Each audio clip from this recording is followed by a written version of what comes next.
James is a big red engine, and he loves taking the express. It's always his favorite job. And of course, his best friend Thomas likes to watch him go by. Thomas often wonders what it would be like to take the express. Well, one day, he found out. James came back from work one day. Another fantastic day pulling the express is done.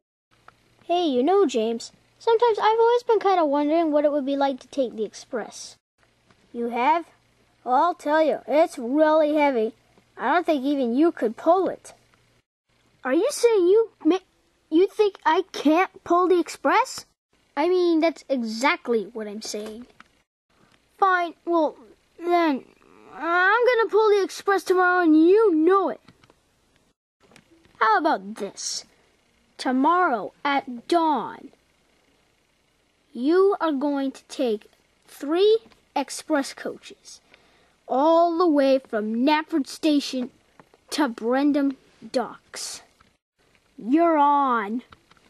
The next day, all of Thomas's friends were at Knapford. Then Thomas puffed in backwards, and he coupled to the express coaches. Then the tracks were clear for Thomas. Then a new engine named Edward puffed up to explain the rules to Thomas.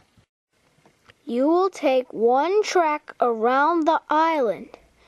You're only going to stop for coal and water, Thomas. Then Edward whistled long and hard. The contest had begun.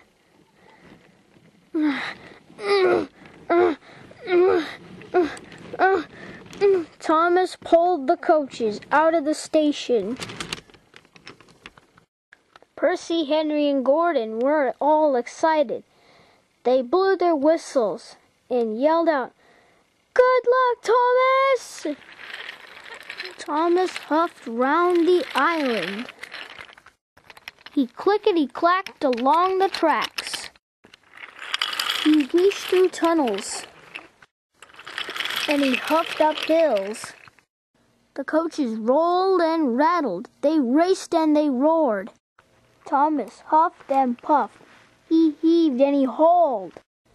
Then he was puffing up a steep hill.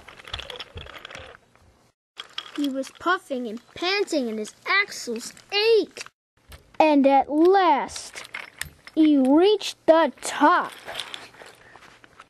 Hooray! I did it! Suddenly, there was a clang and a trang. Thomas gasped. Cinders and ashes! I've broken my brakes! Thomas's wheels started to whir to wind. Oh, help! He raced down one hill and rattled up the next. Through a junction where John was resting. Blistering boilers! Oh, and into some crates of potatoes. Potatoes bounced everywhere. And into a flatbed of oil valves. Sticky oil flew into the air and landed all over Thomas.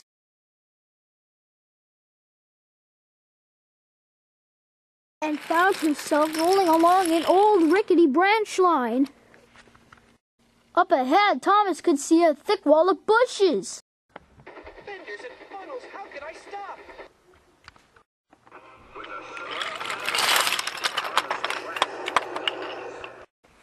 And came to a stop. Flaming fireboxes. That was scary. After the racing and rattling, it was very quiet. Oh man, now I'll never make it to Brendam Docks. Everyone's gonna start wondering where I am. Wait a minute, where am I?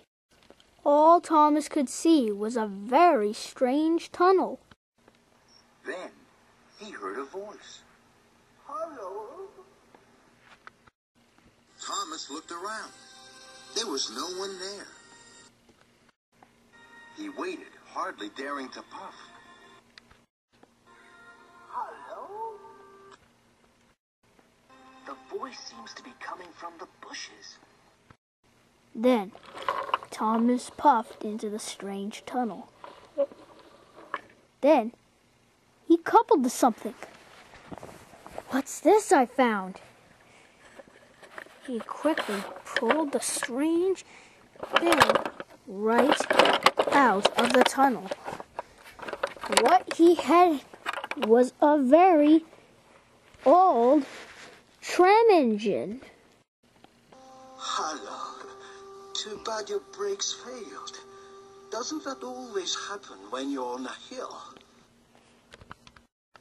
Hello. My name is Thomas.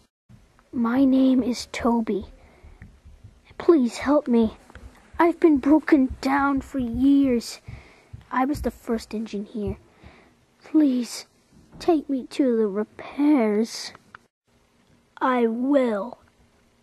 Thomas was turned around, and he coupled the last coach to Toby.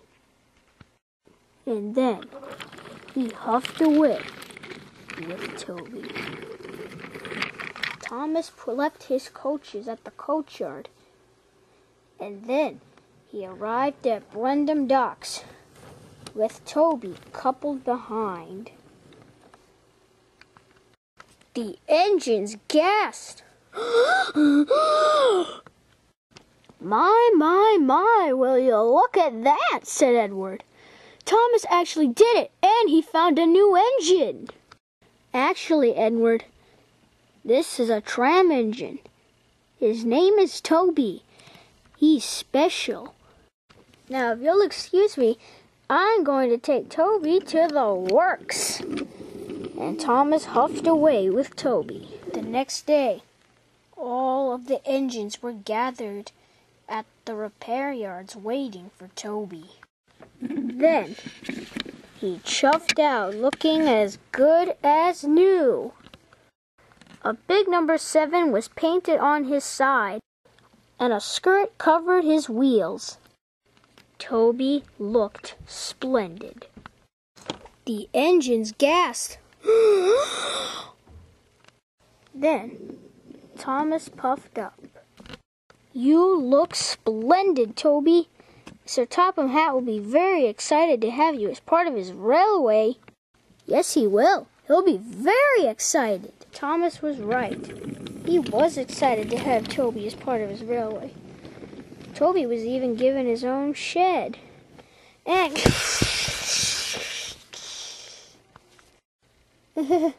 oops. It turns out Toby must have just crashed into Percy. But at least it's okay. Well, anyways, all the engines lived happily ever after until the oil tank picture here exploded.